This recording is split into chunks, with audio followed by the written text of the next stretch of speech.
Iya, kembali kita lanjutkan. Ini sudah di segmen terakhir. Kita mungkin tadi sekarang sudah menyinggung masalah anggaran. Kita ada beberapa anggaran yang juga kemudian menjadi sorotan dari warga gitu, netizen maupun juga masyarakat secara umum. Tadi misalnya ada mengenai anggaran perbaikan kolam, kemudian kunjungan kerja kepada DPR yang sampai 3 kali sebulan begitu. Mungkin bisa ditanggapi dulu. Sebenarnya gini, gimana? Kalau menurut saya, anggaran yang air mancur itu kan sebetulnya kan dari periode yang sebelumnya juga sudah ada sebenarnya.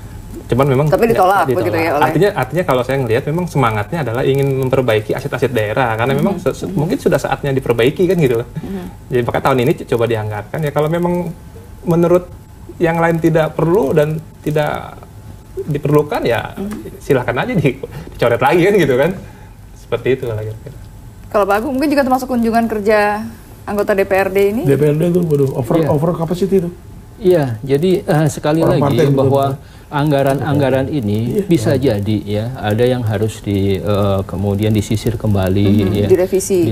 Bisa jadi ada yang harus direvisi. Kalau Bapak setuju nggak tuh kunjungan kerja 3 kali sebulan, Pak? Anggota DPRD?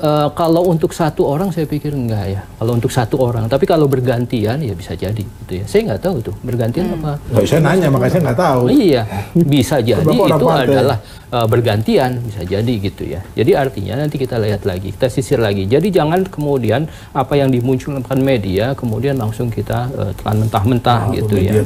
Saya pikir harus ada kemudian yang istilahnya kalau kita tuh ditabayun gitu ya. Diperiksa kembali, disisir kembali. Tapi apapun itu ya kita sangat apresiasi ya adanya masukan-masukan, kemudian juga saran-saran dari Bang Tigor bagus ya. Bahwa harus keluhan-keluhan yang keluhan dari tingkat di kelurahan segala macam itu harus kemudian kita mekanisme itu yang harus perbaiki, dibangun kembali gitu loh. Ya, jadi gini. Setuju saya. Jadi fasilitas yang sudah ada gitu, yang sudah bagus diterusin, yang kurang bagus dari sebelumnya diperbaiki. Jadi nggak usah perdebatan ini sudah ada dari yang dulu gitu kan, bisa dibuang gitu begini. Jadi kayak anak-anak gitu ya, baper gitu loh. Ya nggak move on, belum move on juga nih Pak Anies kan gitu. Kampanye udah selesai. Ini kan, jadi ngomongin sebentar Pak, ini kan udah ada dari yang dulu. Kalau dulu nggak jelas nih anggarannya, move on lah kita. Itu udah selesai, yuk kita bangun bareng-bareng. Justru yang tidak jelas harus dibuang ya sebenarnya. Gitu loh. Kita gini Pak, sebenarnya saya katakan bahwa yang kita lakukan ini nggak kemudian kita bisa mulai dari nol. Bukan dong, saya di jangan 2018 ini pernyataan ini dong kayak gini, nggak usah. Pertama yang saya katakan gitu tadi, TGUPP itu memang dari dulu. Nomenklatur itu nggak bisa dirubah. Artinya bahwa ini merupakan kelanjutan dari apa yang telah dilakukan. Gini Pak, kalau TGUPP memang kayak gitu, nggak usah bilang dulu nggak jelas tuh sampai di biaya cukong segala macam, nggak usah diangkat yang kayak gitu-gitu. Ya nggak usah. Bisa dibuktikan ya, lagi. Jadi gini, menurut saya jadi masyarakat, loh kok gubernur saya kayak gini nih, nggak move on nih. Bilang aja TGUPP kayak bapak udah cocok ya gubernur Pak. Ngomong TGUPP ini kelanjutan nomenklaturnya kayak gitu. Bagus tuh Bapak, cocok Bapak jadi gubernur. Ya Bapak jadi wakilnya. Selamat dulu ya. Kalau statement tadi bagus Bapak yang menjelaskan daripada Pak Gubernur. Ya, kan, kalau Pak Anies bilang daripada dulu stafnya nggak jelas, nggak ada aturannya segala macam, nggak masuk dalam struktur. Biaya uang dari mana segala macam. Ini kan mungkin justru itu yang kemakan oleh media dan masyarakat. Itu media kan suka yang aneh-aneh kan. Itu dia. Gitu loh. Jadi kalau menurut saya bukan yang aneh, maksudnya yang menarik kan gitu kan. Ya itu bisa disetir. Karena memang benar menarik. Lu kok gubernur kayak gini membanding-bandingkan. Mendingan kayak Bapak tadi. Memang TGUPP kayak gini loh. Ya, kenapa sudah ada dari dulu. Kayak gitu. Jadi nggak usah ngomongin yang dulu sudah. Kita jangan nengok ke belakang, kita ke depan. Move on ya. Move on. Silakan Bang Haikal. Semuanya harus move on. Iya. Sekaligus closing statement. Iya, saya berharap kepemimpinan politik di DKI ke depan tuh harus lebih melayani rakyat. Jangan, karena repot juga ini gubernur yang sekarang. Karena benchmarkingnya dengan Pak Ahok yang tingkat kepuasan rakyat sangat tinggi gitu ya. Bahkan sampai 70% lebih. 74%. Nah, ya memang capek. Pak Anies harus baca, Pak Sandi harus baca, harus bisa nyisir semua karena ini kan melibatkan ribuan orang ya, SKPD, PNS ya. Kita nggak tahu kan ada susupan atau apa. Nah, ini yang kelihatan sampai sekarang gubernur dan wakil gubernur terpilih kurang siap untuk langsung running ketika dilantik.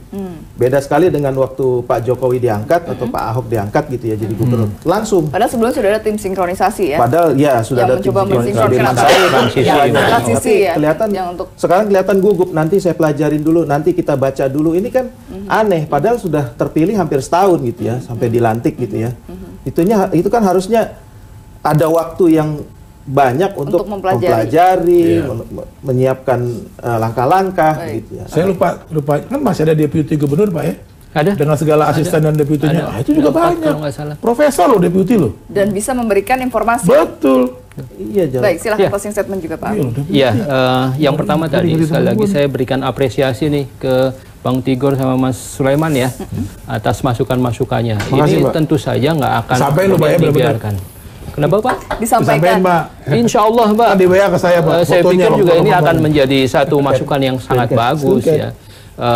Ketika ada saluran yang tidak kemudian bisa naik, ada saluran yang tersumbat, ya akan kemudian kita eksekusi. Tapi saya juga mohon ya agar semua kemudian kebijakan-kebijakan yang dilakukan oleh gubernur saat ini dilihat secara objektif ya, kemudian juga diselesaikan secara objektif. Jadi tidak ada lagi yang move on tadi itu bagus sekali. Saya pikir juga masih ada masyarakat kita yang masih belum move on, yang memandang kebijakan itu secara subjektif ya. Tapi apapun itu jadi masukan buat kita. Objektif ataupun subjektif itu masukan ya, dan itu akan kita eksekusi. Bang Ape, terakhir ya, singkat saja. Dengan banyaknya masyarakat yang mengikuti proses sekarang ini kan, tentu dengan seperti itu pemerintahan ini kan juga semakin baik diawasi kan. Ya, jadi harapannya ke depan ya pemerintah semakin baik.